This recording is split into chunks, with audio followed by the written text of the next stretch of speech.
Welcome to HOA Violation Vault. She wanted a scapegoat, and she picked me. I am not the one you threaten. That was the line I kept repeating in my head while Donna Pierce screamed in my face outside the Maple Ridge Community Association clubhouse in Sacramento, California. She was the neighborhood watch liaison, and she had just accused me of stealing packages from every porch on my street. Her voice was shrill enough to crack glass. Karen screamed that I was the only one who benefited and that was all she needed. I stood there holding a small notepad with wet pages from the rain earlier, my black zip jacket soaked through, and I tried to keep my breathing steady. I work as a warehouse shift lead, and I have dealt with plenty of people losing their minds over inventory discrepancies. But this was different. This was my home, and she was trying to destroy me in front of the entire neighborhood. Donna slammed a clipboard against her thigh and told me she had witnesses. She said 3 neighbors reported seeing me near mailboxes right before packages vanished. I asked her which 3. She ignored the question and pulled out a bright orange warning tag, the kind maintenance uses for code violations, and waved it like it was a court order. She said she could sticker my car right now if I did not cooperate. I asked what cooperating meant. She said it meant admitting what I had done and returning the stolen items. I told her I had not stolen anything. She laughed and said that was exactly what a thief would say. The whole thing started 3 days earlier. I came home from a 12-hour shift at the warehouse to find a notice taped to my door. It was printed on Maple Ridge Community Association letterhead, and it accused me of violating the mail tampering policy. I read it twice because it made no sense. The notice said multiple residents on my street reported missing deliveries, and surveillance footage placed me near the mailbox cluster at the time of the thefts. I did not even know we had surveillance at the mailbox cluster. I went to the clubhouse the next morning to ask what footage they were talking about. The front desk receptionist, a calm woman named Lydia, told me there was no camera at the mailbox cluster. She said the only cameras the HOA maintained were at the clubhouse entrance and the pool gate. I asked her who sent the notice. She pulled up the file and said it came from Donna Pierce, neighborhood watch liaison. I called Donna that afternoon. She answered on the first ring and her tone was already hostile. She asked why I was calling. I told her I got a notice about package theft and I wanted to clear things up because I had not stolen anything. She said the evidence spoke for itself. I asked what evidence. She said a clerk at the post office confirmed my story. I asked what story. She said I had been seen loitering near the mailboxes multiple times in the past week. I told her I check my mail like everyone else. She said that was defensive. I asked why only my street was being accused, and she said I was being defensive. That was the trigger. That was the moment I realized she was not interested in the truth. She told me she was scheduling a hearing with the management company regional supervisor. She said if I did not show up, the HOA would assume guilt and proceed with enforcement action. I asked what enforcement action meant. She said it could include fines, access suspension, or towing my vehicle from guest parking if they determined I was using association resources inappropriately. I told her I parked in my assigned spot, not guest parking. She said she would verify that. Then she hung up. I went back to the clubhouse that evening and asked Lydia if she could pull the complaint file. She said she could not share resident complaints without authorization, but she offered to check the timeline. She pulled up the internal log and frowned. She said 4 separate complaints were filed within 6 minutes of each other, all from different addresses on my street, all citing the same surveillance footage. I asked if that seemed strange. She said it seemed very strange. She asked if I wanted her to flag it for the property manager. I told her yes. She made a note and said someone would follow up within 3 business days. I thanked her and left. The next morning, I woke up to a new notice on my door. This one was handwritten on a Maple Ridge incident form. It said the HOA had received additional reports of suspicious activity, and my vehicle was now under observation. It said any further violations would result in immediate towing.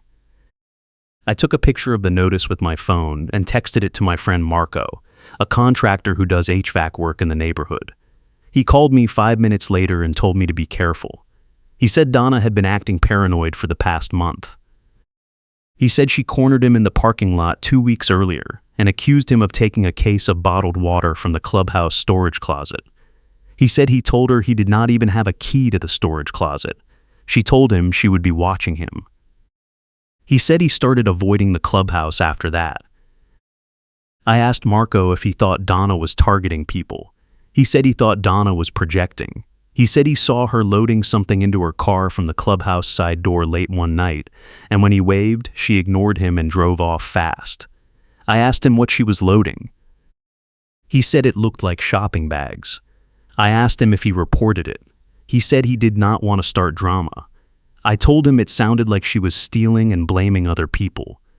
He said that was exactly what he thought, but he had no proof. He said if I was going to push back, I needed to be ready for her to escalate. He was right. That afternoon, Donna posted a message in the neighborhood email group. The subject line said community safety alert. The message said there was an active theft pattern in the neighborhood, and residents should secure all deliveries immediately. It said the HOA was working with law enforcement to identify the suspect. It said anyone with information should contact the neighborhood watch liaison directly. It did not name me, but it said the suspect lived on Cypress Lane, which was my street. 3 neighbors texted me within an hour asking if I was okay. One of them said Donna knocked on her door and asked if she had seen me acting suspiciously. Another said Donna was telling people I had a history of complaints, which was a lie. I had lived in Maple Ridge for 2 years and never had a single violation. I called the management company and asked to speak to someone about Donna. The receptionist transferred me to a voicemail box. I left a message explaining the situation and asking for a callback. I did not get one. I called again the next day. Same result. On the 3rd day, I drove to the management office in person. The office was in a strip mall 20 minutes away. I walked in and asked the front desk if I could speak to someone about an HOA issue. The woman at the desk asked which community. I told her Maple Ridge. She checked her computer and said the property manager for Maple Ridge was out of the office until next week. I asked if there was anyone else I could talk to. She said I could leave a written statement and they would add it to the file. I asked if I could see the complaint file from my address. She said that required a formal records request and a processing fee. I asked how much. She said $75. I paid it with my debit card and filled out the form. She said it would take up to 10 business days. If you are enjoying this story, hit the like button and subscribe for more HOA drama. I left the office feeling like I was fighting shadows. I went back to work and tried to focus, but my phone kept buzzing with texts from neighbors. One of them forwarded me a screenshot of a Nextdoor post. Donna had written a long message about porch piracy and how the HOA was taking a zero-tolerance approach. She said the suspect had been identified and the case was moving forward. She said she could not share details due to the ongoing investigation, but justice would be served. The post had 43 comments. Most of them were people saying they supported her and thanked her for keeping the neighborhood safe. A few people asked if the suspect had been arrested. Donna replied that law enforcement was involved and she could make this official with one phone call. That was her boomerang line. I screenshotted it. That night, I could not sleep. My job was already stressful, and now I was dealing with this HOA chaos on top of it. I had been late to 2 shifts because I was on the phone with the management company or driving to their office. My supervisor pulled me aside and told me I needed to get my personal life under control. I told him I was trying. He said trying was not good enough. I went home that night and sat in my car in the parking lot for 20 minutes, staring at the bright orange warning tag someone had put on my windshield. It said unauthorized parking in a guest spot. I was in my assigned spot. I peeled the tag off and threw it in the back seat. The next morning, Marco called me. He said he needed to tell me something, but he was leaving town that night for a job in Reno and he would not be back for 2 weeks. He said if I wanted his statement, I needed to meet him at the clubhouse in an hour. I asked him what statement. He said he saw Donna taking something from the storage closet 2 nights ago, and this time he recorded it on his phone. He said he felt guilty for not saying anything earlier, but after seeing what she was doing to me, he could not stay quiet. I told him I would be there. I got dressed, grabbed my notepad, and drove to the clubhouse. Marco was waiting in the parking lot in his work van. He handed me his phone and told me to watch the video. The video was shaky, but clear. It showed Donna unlocking the storage closet door with a key ring, stepping inside and coming out with a plastic shopping bag. She looked around, locked the door, and walked fast toward the side exit. Marco said the timestamp was 2 nights ago at 11 p.m. He said he was finishing a late service call and saw her from the parking lot. I asked him if he confronted her.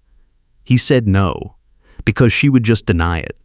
He said I should use the video to force the HOA to investigate her instead of me. I thanked him and told him to drive safe. He said good luck and drove off. I watched the video 3 more times. It was not definitive proof of theft, but it was proof she had access to the storage closet and was taking things out after hours. I copied the video to my phone and sent it to myself as a backup. Then I walked into the clubhouse and asked Lydia if I could request a key log for the storage closet. She said key logs were not public record, but she could check if there had been any recent issues.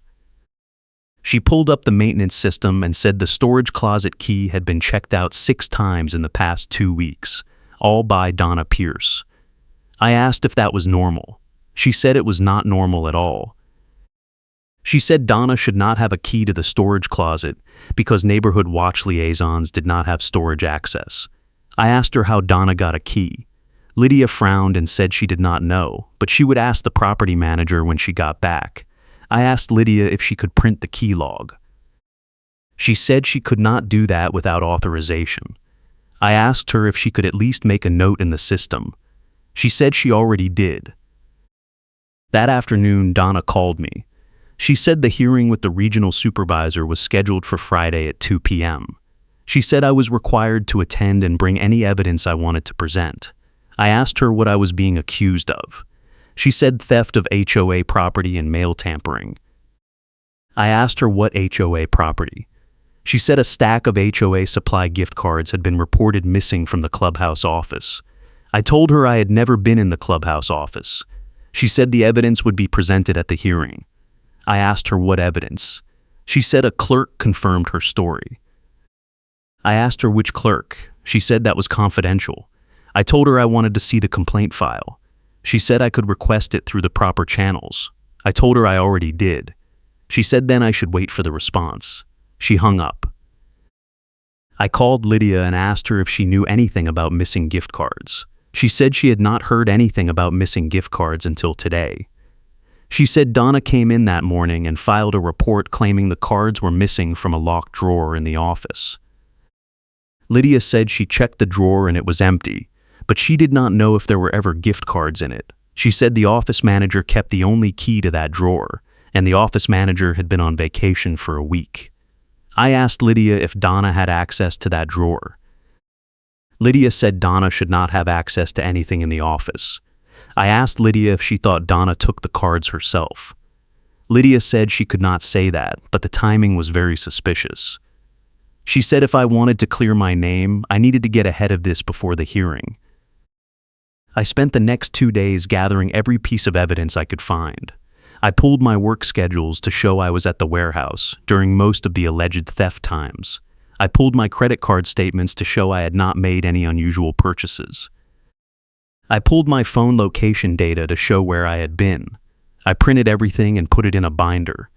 I also printed the key log screenshot Lydia had shown me and the video Marco gave me. I was not sure if the hearing would even look at my evidence, but I wanted to be ready. The night before the hearing, I could not sleep again. My supervisor had already warned me that if I missed another shift, I would be written up. The hearing was at 2 p.m. on a Friday, and I was scheduled to work at 3 p.m. I called my supervisor and asked if I could come in late. He said no. I told him it was an emergency. He said it better be the last emergency I had for a while. I said I understood. Friday morning, I woke up early and drove to the management office. I wanted to get there before the hearing started so I could talk to someone in charge. The receptionist told me the regional supervisor was running late and the hearing would start at 2:30 instead of 2. I said fine. I sat in the waiting area and went through my binder. At 2:15, Donna walked in. She saw me and her face went cold. She walked straight to the receptionist and said something I could not hear. The receptionist nodded and pointed to a conference room. Donna walked to the conference room and closed the door. I sat there and waited. At 2:30, the receptionist told me the supervisor was ready. I walked into the conference room. The supervisor was a man in his 50s wearing a polo shirt with the management company logo. Donna was sitting on one side of the table with a thick folder in front of her. I sat on the other side and put my binder on the table. The supervisor asked Donna to present her case. Donna opened her folder and pulled out a stack of printed emails. She said she had received multiple complaints from residents about package theft and suspicious activity. She said the complaints all pointed to me. She said she had also discovered that HOA supply gift cards were missing from the clubhouse office, and I was the only non-staff person who had been seen near the office recently. I interrupted and said that was not true. The supervisor told me to wait my turn. Donna smiled and continued. She said she had also reviewed the mailbox surveillance footage, and it clearly showed me loitering near the mailboxes at the time of the thefts. I said there was no mailbox surveillance footage. The supervisor looked confused. He asked Donna to clarify. Donna said the footage was provided by a resident who had a personal doorbell camera pointed at the mailbox cluster. The supervisor asked to see the footage. Donna said she did not have it with her, but she could provide it later. The supervisor frowned. He asked her why she did not bring it to the hearing. Donna said she did not think it was necessary because the complaints were sufficient. The supervisor said the complaints were not sufficient without supporting evidence. Donna's face turned red. She said she had been doing this job for 3 years and she knew how to run an investigation. The supervisor said he was not questioning her experience, but he needed to see evidence before making a ruling. Donna slammed her folder shut and said fine. She would get the footage and reschedule the hearing. The supervisor said no, the hearing would continue. He turned to me and asked if I had any evidence to present. I opened my binder and handed him the work schedules, the credit card statements, the phone location data, and the key log screenshot. I also handed him my phone with Marco's video queued up. The supervisor spent 5 minutes reviewing everything. He watched the video twice. Then he looked at Donna and asked her why she had a key to the storage closet. Donna said it was part of her role as neighborhood watch liaison. The supervisor said neighborhood watch liaisons did not have storage access according to the HOA bylaws. Donna said someone must have given her the key by mistake. The supervisor asked her who. Donna said she did not remember. The supervisor asked her why she was in the storage closet at 11 p.m. Donna said she was checking for maintenance issues. The supervisor asked her what was in the shopping bag. Donna said she did not know what he was talking about. The supervisor replayed the video and pointed at the screen. Donna stared at it and said the video was fake. The supervisor asked her how the video was fake. Donna said I must have edited it. The supervisor asked her if she was accusing me of fabricating evidence. Donna said yes. The supervisor closed my binder and told Donna the hearing was over. He said he would be launching a formal investigation into her conduct, and until the investigation was complete, she was suspended from all HOA duties. Donna stood up and screamed that this was a setup. She said I had manipulated everyone and she was the victim. The supervisor told her to leave. She grabbed her folder and stormed out. The supervisor turned to me and said I was cleared of all charges. He said the HOA would send me a formal letter within 3 business days. He also said if I wanted to file a counter complaint against Donna, I could do so through the management company. I thanked him and left. I walked out of the conference room and saw Donna in the parking lot yelling into her phone. I ignored her and got in my car. I drove straight to work and clocked in 10 minutes late. My supervisor gave me a look but did not say anything. I worked my shift and went home exhausted. When I got home, there was another notice on my door. This one was from the management company. It said the investigation into Donna Pierce was ongoing, and residents should direct all HOA concerns to the property manager instead of the neighborhood watch liaison. I crumpled the notice and threw it in the trash. I thought it was over. It was not over. 2 days later, I got a text from a neighbor saying Donna was telling people I had framed her. The neighbor said Donna was going door to door with a printed statement claiming I had doctored the video and bribed Marco to lie for her. I called Marco, but he was still in Reno and said he could not get involved any further. I called Lydia and asked if the investigation had made any progress. She said the property manager was back from vacation and reviewing the case. She said it could take another week. I asked her if Donna was still suspended. She said officially yes, but Donna had been seen at the clubhouse twice in the past 2 days. Lydia said she reported it to the property manager, but nothing had been done yet. I asked Lydia if she thought Donna would retaliate. Lydia said she thought Donna was desperate, and desperate people did unpredictable things. The next morning I woke up to find my car had been towed. There was a bright orange warning tag on the ground where my car had been parked. The tag said the vehicle was removed for unauthorized parking in a guest spot. I was in my assigned spot. I called the towing company and asked where my car was. The dispatcher gave me the address of the impound lot and said the fee was $375. I asked why my car was towed. The dispatcher said the HOA requested it. I asked which HOA representative requested it. The dispatcher said she could not give me that information. I told her my car was in my assigned spot, not a guest spot. She said I would need to dispute it with the HOA. I hung up and called the management company. The receptionist said the property manager was in a meeting. I asked when she would be available. The receptionist said she did not know. I told the receptionist my car was towed illegally and I needed it back immediately. The receptionist said she would pass the message along. I hung up and called the towing company again. I asked if I could see the authorization paperwork. The dispatcher said I could see it at the impound lot. I called a rideshare and went to the impound lot. The impound lot was in an industrial area near the rail yard. I walked into the office and asked to see the authorization paperwork. The clerk, a tired-looking man in his 40s, pulled a file and handed me a single sheet of paper. It was a tow authorization form with the Maple Ridge Community Association logo at the top. The form said the vehicle was parked in a guest spot without a permit. The signature line at the bottom was blank. I asked the clerk who signed the form. He said no one. I asked him how he could tow a car without a signed authorization. He said the request came through their automated system, and the signature was supposed to be digital.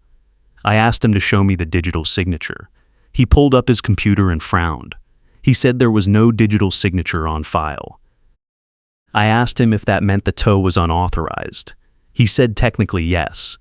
I asked him if I could get my car back without paying the fee. He said he would need to call his supervisor. He made the call and put it on speaker. The supervisor said if the authorization was unsigned, the tow was invalid and the vehicle should be released immediately with no fee. The clerk hung up and told me to wait while he pulled my car around. I asked him who requested the tow. He checked the system and said the request came from a Donna Pierce neighborhood watch liaison. I asked him if he had a phone number for her. He said he could not give out contact information. I thanked him and waited. 10 minutes later, he pulled my car around and handed me the keys.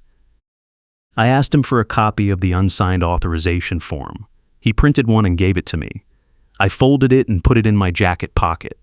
I drove home and immediately scanned the unsigned form and emailed it to the management company with a subject line that said illegal tow attempt by Donna Pierce.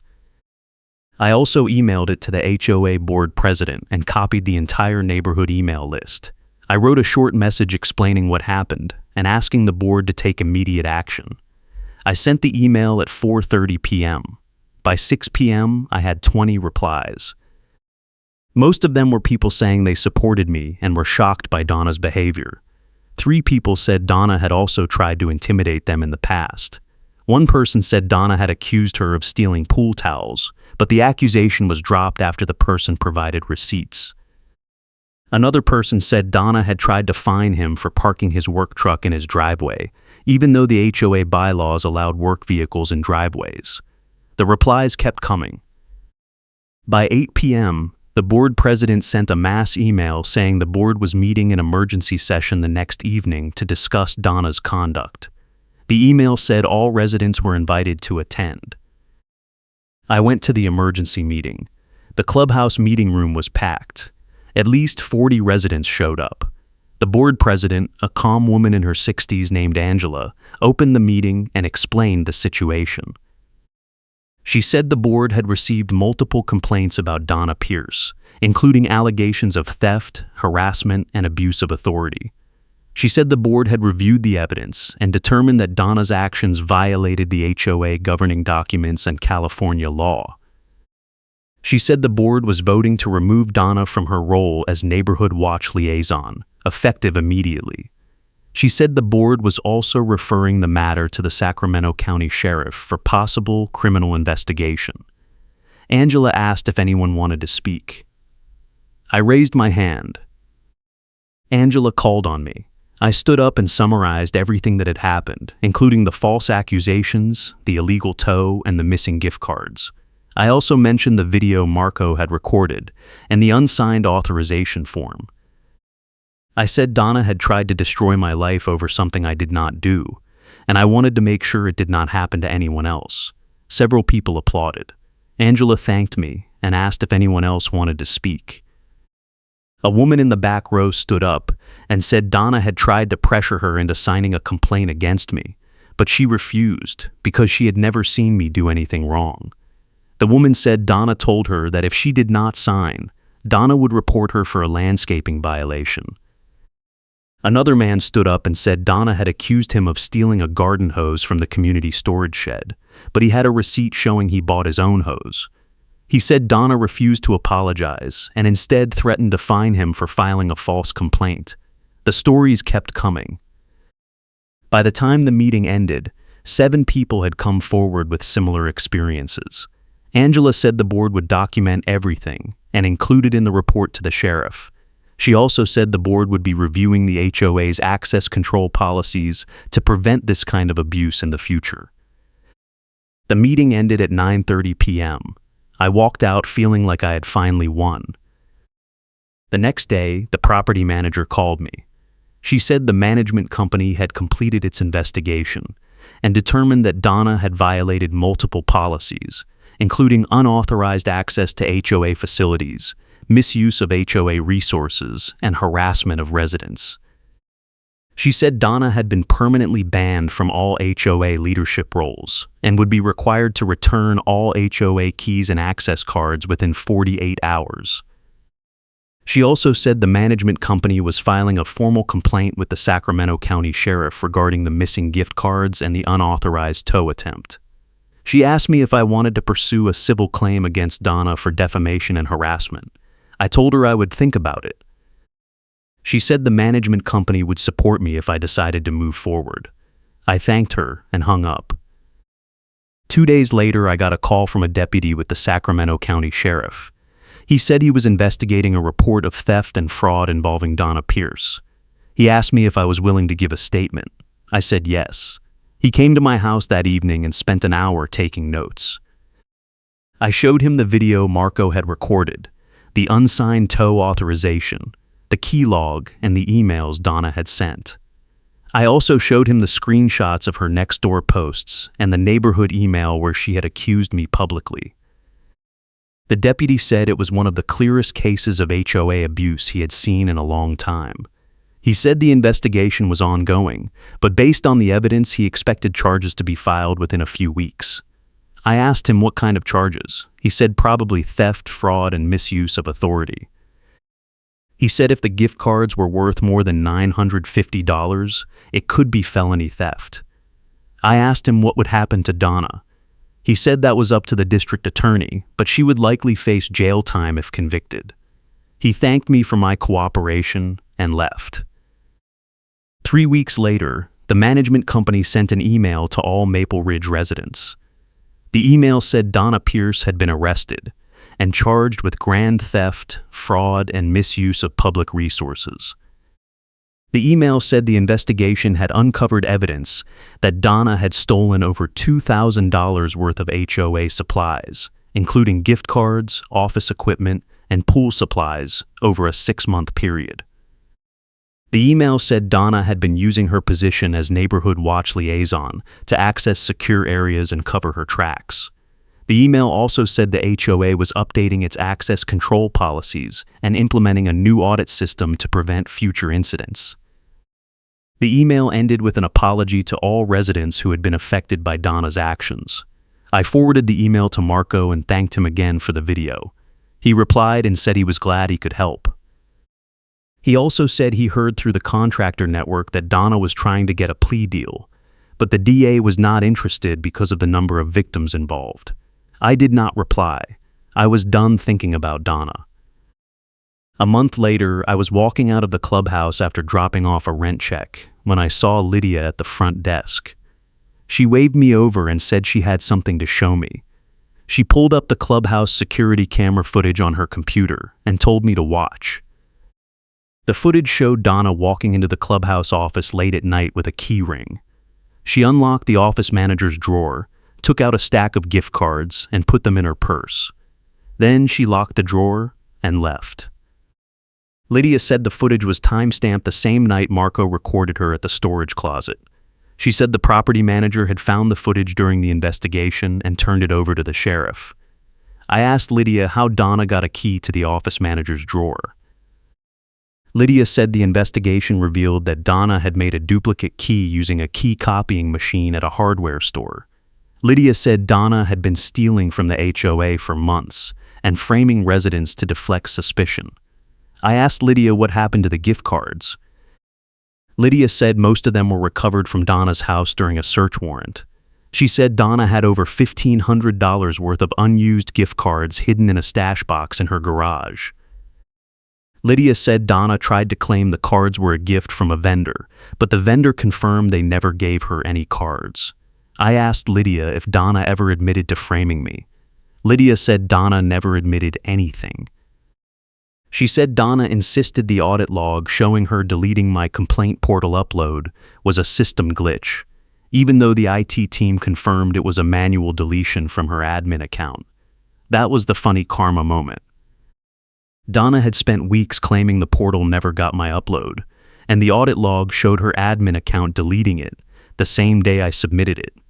She could not talk her way out of it. I thanked Lydia and walked out. I got in my car and drove to work. My supervisor pulled me aside at the start of my shift and told me I had been doing good work lately. He said whatever was going on in my personal life seemed to be resolved. I told him it was. He said good, because he was putting me up for a promotion. I thanked him and got to work. That night, I went home and slept through the night for the first time in 2 months. The HOA sent me a formal apology letter a week later. The letter said the association regretted the harm caused by Donna's actions and was taking steps to ensure it never happened again. The letter also said the HOA was refunding all fines and fees I had incurred during the investigation, including the tow fee I never actually paid. I put the letter in a folder with the rest of the evidence and filed it away. I was not planning to sue, but I wanted to keep the records in case Donna tried anything else. She did not. 2 months later, I heard from a neighbor that Donna had pleaded no contest to the theft charges and was sentenced to 18 months in county jail and 3 years probation. The neighbor said Donna was also ordered to pay full restitution to the HOA and banned from serving in any HOA leadership role for life. I nodded and said that sounded fair.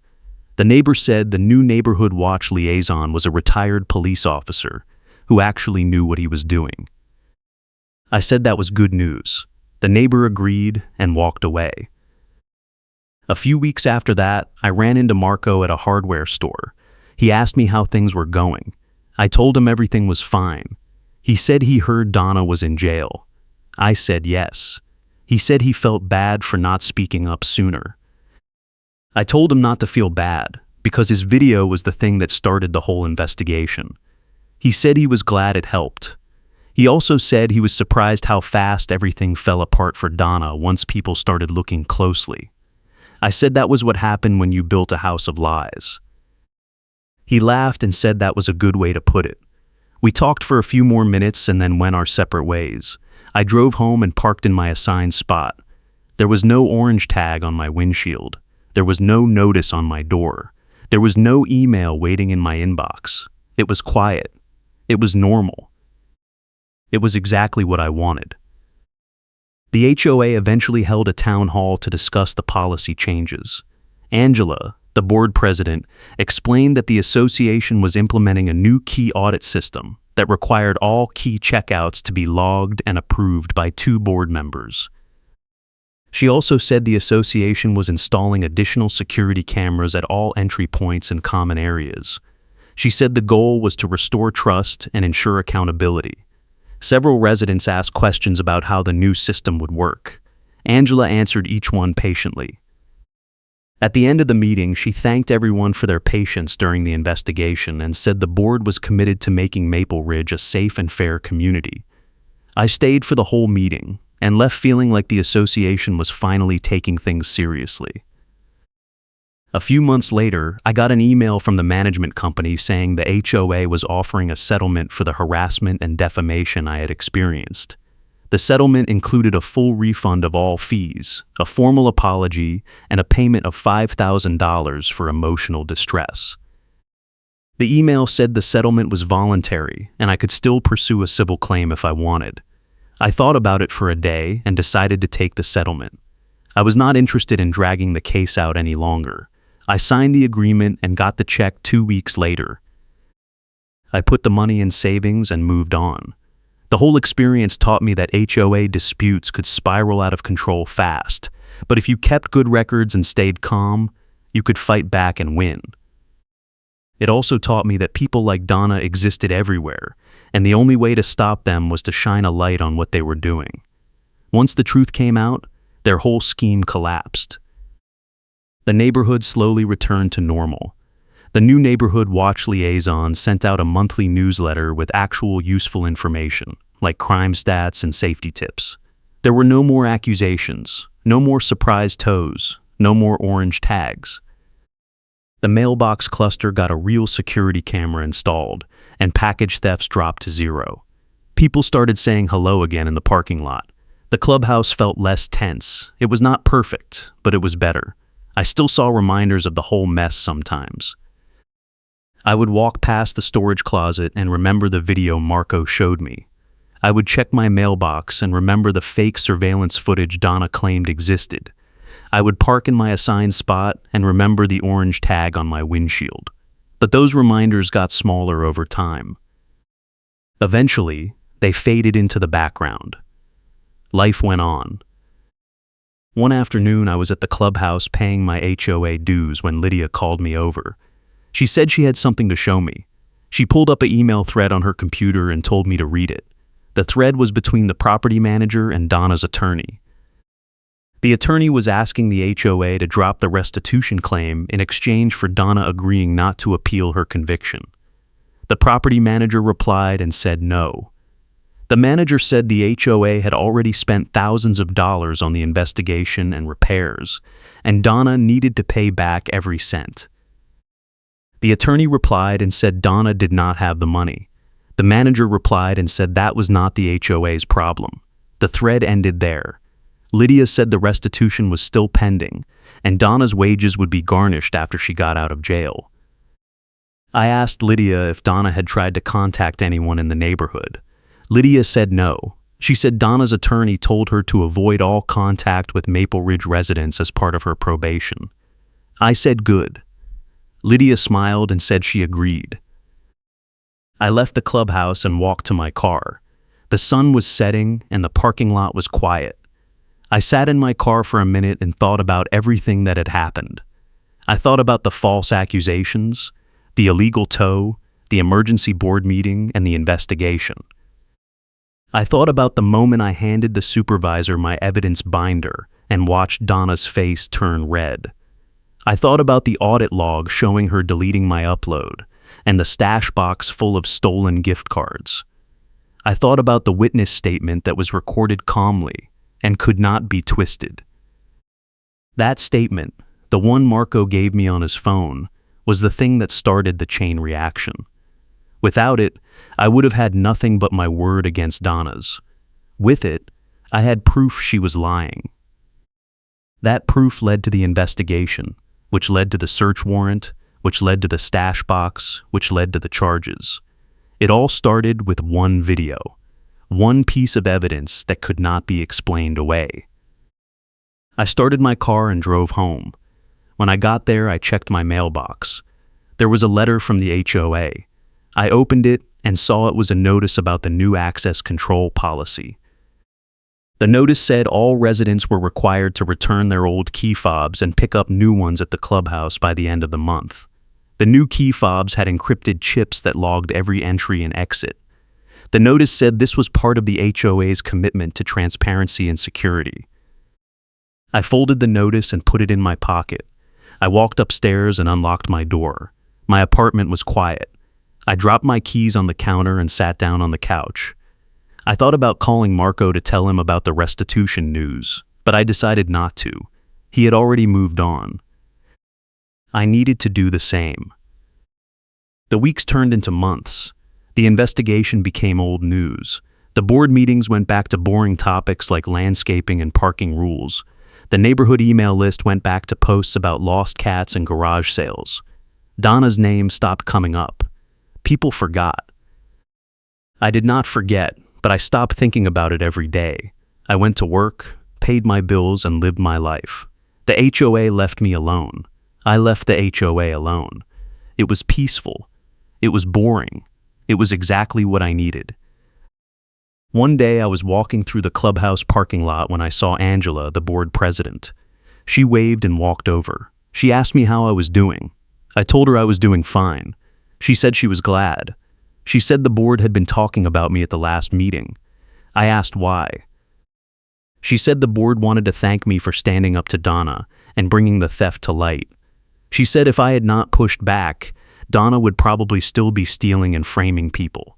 I told her I was just protecting myself. She said that was true, but my actions had helped the entire community. She said the new policies were working well, and package thefts were down across the board. She also said the board was planning to put up a plaque in the clubhouse thanking residents who had contributed to improving community safety. She asked if I wanted my name on it. I told her no. She said she understood. We talked for a few more minutes and then I left. I drove home and thought about what Angela had said. I did not want my name on a plaque. I did not want to be remembered as the guy who took down the HOA thief. I just wanted to live in peace. But I knew she was right. If I had not fought back, Donna would have destroyed me. She would have gotten away with it. She would have kept stealing and framing people until someone else stood up to her. I was lucky I had evidence. I was lucky Marco recorded that video. I was lucky Lydia was willing to help. I was lucky the tow yard clerk pulled the authorization form. All those little things added up. Without them, I would have been just another victim. A few weeks later, I got a text from a neighbor I did not know very well. The text said thank you for what you did with Donna.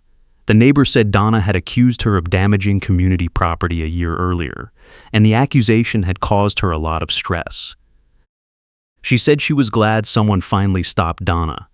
I replied and said I was glad I could help. She replied and said if I ever needed anything, to let her know. I thanked her and put my phone away. I realized that a lot of people had been dealing with Donna's behavior for a long time. I was just the one who finally had enough evidence to prove she was lying. It felt strange to be thanked for something that started as self-defense. But I accepted it. I was done being angry. I was done being scared. I was done looking over my shoulder. Donna was in jail. The HOA had new policies. My name was clear. That was enough. The last time I thought about Donna was a few months later when I saw a notice in the neighborhood email list. The notice said Donna Pierce had been released from county jail and was on probation. It said she was not allowed on Maple Ridge property and any sighting should be reported to the property manager immediately. I read the notice and deleted it. I did not care where Donna was or what she was doing. She was not my problem anymore. The HOA had made sure of that. I went back to my normal routine. Work, home, sleep, repeat. The chaos was over. The nightmare was over. I had won. Not because I was smarter or tougher, but because I kept good records and refused to give up. That was the lesson. When someone tries to destroy you with lies, you fight back with the truth. You gather evidence. You stay calm. You force them to prove their case. And when they cannot, you watch them fall apart. It is not pretty. It is not quick. But it works. I never saw Donna again. I heard rumors that she moved to a different city. I heard she was working at a retail job and struggling to pay her restitution. I heard she tried to get her conviction expunged, but the judge denied it. I did not verify any of it. I did not care. She was gone from my life, and that was all that mattered. The HOA moved on. The neighborhood moved on. I moved on. The only reminder of the whole mess was the new key fob on my keychain and the folder of evidence I kept in my closet. I kept the folder just in case, but I never opened it. I did not need to. The story was over. The chapter was closed. I was free. Looking back, I realized the whole experience changed me. I used to avoid conflict. I used to assume people in authority positions were acting in good faith. I used to think that if I just kept my head down and followed the rules, everything would be fine. Donna taught me that was not true. She taught me that some people will lie, cheat, and steal, and then blame you for their crimes. She taught me that authority without accountability is dangerous. She taught me that the only way to protect yourself is to document everything and fight back when you are wronged. I did not want to learn those lessons, but I am glad I did. They made me stronger. They made me smarter. They made me less trusting but more prepared. I still live in Maple Ridge. I still pay my HOA dues. I still follow the rules. But now I keep copies of everything. I take pictures. I save emails. I record conversations when I can. I do not assume anyone is on my side until they prove it. That might sound cynical, but it is realistic. It is survival. And after what I went through, survival is good enough. The HOA is not perfect. There are still petty disputes. There are still annoying rules. There are still board members who take themselves too seriously. But it is better than it was. The new policies are working. The new neighborhood watch liaison is fair. The new key system is secure. The community feels safer. People feel heard. That is progress. It is not a happy ending, but it is a real ending. It is the kind of ending that happens in real life when you fight for it. No magic fix, no perfect resolution, just accountability, consequences, and a chance to move forward. I will take it. I will be back with another HOA story soon.